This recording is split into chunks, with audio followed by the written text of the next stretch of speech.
High বন্ধুরা, আপনারা সবাই কেমন আছেন? আজ আমি বানাবো নিরামিষ আলুর বিরিয়ানি। তবে এই আলুর বিরিয়ানিটা কেমনভাবে আমি বানাচ্ছি, একদম খুব সুন্দর একটা টেস্টি খাবার। প্রথমে আমি বোল নিয়ে নিলাম, বোলের মধ্যে আমি দিয়ে দিলাম আমি চাল 500 চাল। এবার ভালো করে আমি ধুয়ে আধ ঘন্টা আমি ভিজিয়ে রেখেছি।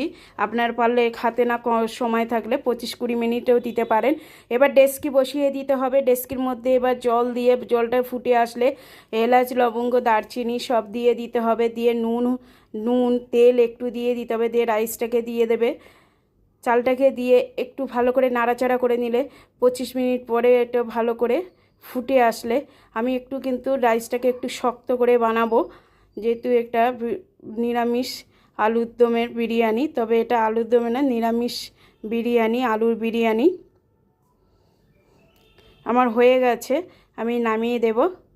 এবার আমার মশলা কি কি লাগছে, আমার আদা, কিশমিশ, বাদাম লাগবে, 2 রকম বাদাম, গরম মশলা লাগবে, আমার টমেটো, কাঁচা লঙ্কা। আমার এই মশলাগুলো আমি এক এক করে বেটে নেব। পোস্ত সব এক এক করে মশলাগুলো আমি বেটে নিচ্ছি, তবে শিলে বাটবো, আজকের মিক্সিতে নয়। নিয়ে নিলাম, সব রকম মশলা বেটে নিয়েছে। কাঁচা লঙ্কা, বাদাম, 2-3 রকম বাদাম, চালমগজ সব কিছু আমি বেটে নিয়েছি, কিশমিশ, আদা সব বেটে নিয়েছি। এবার নিয়ে কড়া থেকে তেল দিয়ে দিলাম, দিয়ে আলুগুলো আমি ভালো করে লাল লাল করে ভেজে নেব। একটু নুন হলুদ উপর থেকে ছড়িয়ে দেবো। তবে এই তরকারিটা বেশি একটু লাইট করব, কিন্তু লাইটটা বেশি কিন্তু গিয়ে হবে না। এই যা মশলা, এই যে হলুদ দিলাম না, নুন হলুদ দিলাম, তারপরে একটু সামান্য একটু দেব, একটু সাদা থাকবে, বেশি সাদা থাকবে না। তবে সাদা তরকারি বেশি খেতে নেই আমাদের, তার জন্য আমরা বেশি সাদা তরকারি খাই না। খেতে আছে তবে খাই না আমরা। দিয়ে দিলাম জিরের ফোড়ন, দিয়ে শুকনো লঙ্কা, কাঁচা লঙ্কা দিয়ে দিয়েছি। দিয়ে টমেটো দিয়ে, আদা, কাজু, কিশমিশ, টমেটো বাটা, চালমগজ বাটা, সব রকম বাটা দিয়ে আমি ভালো করে কষিয়ে নিচ্ছি। মশলাটাকে ভালো করে কষাবেন, একটু নাড়তে হবে কিন্তু সবসময় ঘন ঘন, কেননা না নাড়লে তলাটা লেগে যেতে পারে। কেননা যেহেতু কিশমিশ, বাদাম, চালমগজ এগুলো আছে, আপনারা পারলে টক দই দিয়ে দেবেন। আমি টক দইটা দিলাম না, দিয়ে দিলাম একটু গরম মশলা বাটা। ভালো করে গরম মশলাটা বেটে নেবেন। নিয়ে এবার আলুটাকে দিয়ে ভালো করে কষাচ্ছি। এবার কষিয়ে আমি একটু জল দিয়ে দিচ্ছি, ভালো করে একটু জল দিয়ে ভালো করে কষিয়ে নিতে হবে।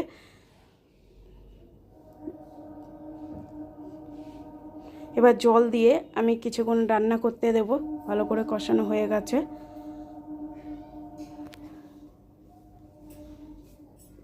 এইভাবে নাড়াচাড়া করে নিতে হবে। রান্না ভালো করে নাড়াচাড়া করে নিয়ে আমি ঢেকে দেব। আমি 20-25 মিনিট আমি ঢেকে দেব। ঢেকে দিয়ে আমার রান্নাটা প্রায় হয়ে এসছে। দেখুন আমি আলুটাকে ভেঙে দেখাচ্ছি।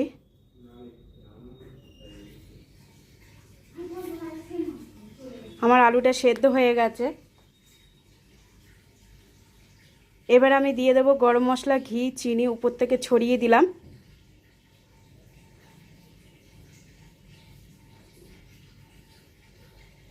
দিয়ে এবারে আমি রেখে দেব। এবারে আমি রাইসটাকে রেডি করব বিরিয়ানি।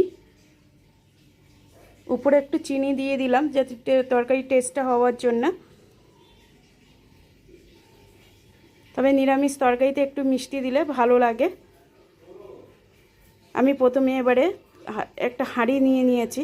আমি একটু বেনুন হাঁড়ির মধ্যে আমি দিয়ে দেবো, ডেস্কিতে অনেকে দিতে পারেন। আমি দিয়ে দিলাম, দিয়ে একটু গরম মশলা দিয়ে উপর থেকে ঘি, চিনি সব দিয়ে দিলাম। দিয়ে ভালো করে আমি সাজিয়ে দিলাম। দিয়ে কেওড়া জল, গোলাপ জল, মিঠা আতর সব কিছু দিয়ে আমি ঢাকা দিয়ে দেব। দিয়ে আমি 25 মিনিট দমে দিয়ে দেব। আমার হয়ে গেছে। কেমন হয়েছে দেখুন বন্ধুরা। এবার আমি সার্ভ করব। খুব টেস্টি একটা খাবার। আপনারা এই আলুর বিরিয়ানিটা একদিন বাড়িতে বানিয়ে খেয়ে দেখবেন, খুবই সুন্দর খেতে, দারুণ লাগে। আপনারা পারলে একদিন বানিয়ে খেয়ে তারপরে আমাকে বলবেন কেমন হয়েছে বন্ধুরা। টাটা, ভালো থাকবেন, সুস্থ থাকবেন। টাটা বন্ধুরা।